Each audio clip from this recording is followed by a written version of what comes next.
Swiss challenge విధానంలో petitioner తరపు వాదనను న్యాయమూర్తి ఏకీభవించారని న్యాయవాది జనార్దన్ అన్నారు.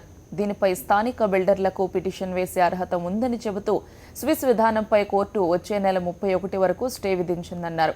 తదుపరి విచారణ జరిగే వరకు సింగపూర్ కంపెనీలతో ఎలాంటి అగ్రిమెంట్లు చేసుకోవద్దని ప్రభుత్వానికి కోర్టు సూచించిందని న్యాయవాది జనార్దన్ తెలిపారు.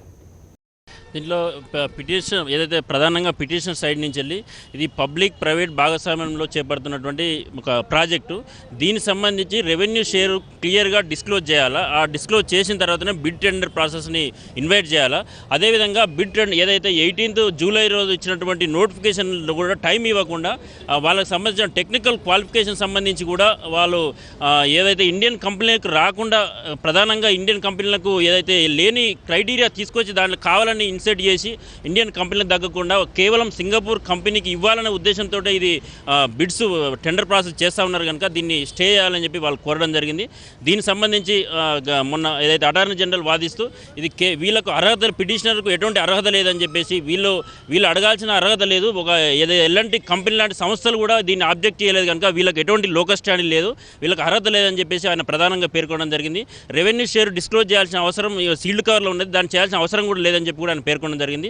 దీనికి సంబంధించి ఈరోజు జడ్జి ఆయన ఇంటరిమ్ ఆర్డర్స్ చేస్తూ వాళ్ళకు లోకస్ స్టాండ్ ఉన్నది, పిటిషన్ సంబంధించినటువంటి వాళ్ళకు ప్రశ్నించే హక్కు ఉన్నది కనుక దీన్ని ఏదైతే రెవెన్యూ షేరు పబ్లిక్ ప్రైవేట్ భాగస్వామ్యం చేపడుతున్నటువంటి దాంట్లో రెవెన్యూ షేర్ కంపల్సరీగా మెన్షన్ చేయకుండా వీళ్ళు చేస్తున్నారు కనుక దీన్ని స్టే చేయాలని చెప్పి నేను భావిస్తున్నాను అని చెప్పి స్టే ఇస్తూ October 31 వరకు ఫైనల్ హియరింగ్ పోస్ట్ చేయడం జరిగింది. అప్పటి వరకు కూడా ఎటువంటి దీనికి సంబంధించి ఈ బిడ్డింగ్ ప్రాసెస్ కానీ కన్స్ట్రక్షన్ సంబంధించి కానీ సింగపూర్తో సంబంధించినటువంటి అగ్రిమెంట్లు కానీ ఏది కూడా అన్ని ఫర్దర్ ప్రొసీడింగ్స్ అన్ని కూడా స్టే చేయడం జరిగింది. ప్రధానంగా చూస్తాను కోర్టు కూడా వ్యాఖ్యానించడం జరిగింది. ఈరోజు ఇందులో ఖచ్చితంగా లొసుగులు కానొస్తున్నాయి. చాలా స్పష్టంగా ముందల షేర్ వాల్యూ అనేది ముందుగానే వెల్లడించకపోవడం అనేది చాలా ఖచ్చితంగా లోపభూయిష్టంగా ఉంది. మొత్తం నోటిఫికేషన్ వ్యవహారం కావచ్చు, అంటే ఇప్పుడు విడుదలైనటువంటి 2 నోటిఫికేషన్లు ఏదైతే నోటిఫికేషన్ రద్దు మొత్తం పూర్తిగా కూడా ఈ యొక్క స్విచ్ ఛాలెంజ్ స్టే విధించినట్టేనా? ఈరోజు ఇచ్చినటువంటి జడ్జిమెంట్ ప్రకారం 2 రిట్ పిటిషన్కి సంబంధించి 2 కేసులకు సంబంధించి కూడా స్టే ఇవ్వడం జరిగింది. దీంట్లో ప్రధానంగా కోర్టు భావించింది ఏంటంటే వీళ్ళు పూర్తిగా ఆర్బిటరీగా ఉన్నది, దీంట్లో ఇర్రేషనల్గా ఉన్నది, దీనికి సంబంధించి బిడ్డింగ్ ప్రాసెస్ ఓపెన్గా లేదు.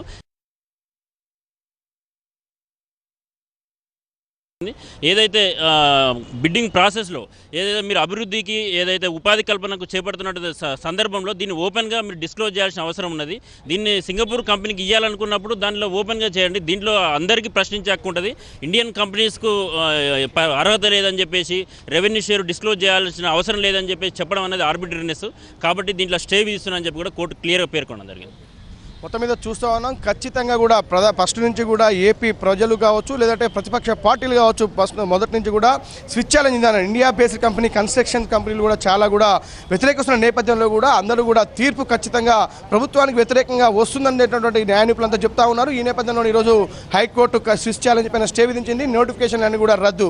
ఫర్దర్ ప్రొసీడింగ్ సంబంధించి కూడా సింగపూర్ కంపెనీలు ఏదైతే వచ్చి పెట్టుబడులు ఏదైతే ఇక్కడ ఉన్న డెవలప్మెంట్ సంబంధించి కూడా ఎక్కడ కూడా ఫర్దర్ ప్రొసీడింగ్ వచ్చే నెల October 31 వరకు కూడా ఎట్టి పరిస్థితుల్లో ప్రొసీడింగ్స్ అన్ని ఆపేయాలని కూడా స్టే విధించడం జరిగింది. ఇక తదుపరి విచారణ 31కి వాయిదా వేస్తూ ఈరోజు కోర్టు ఆదేశాలు వెల్లడించింది. రైట్.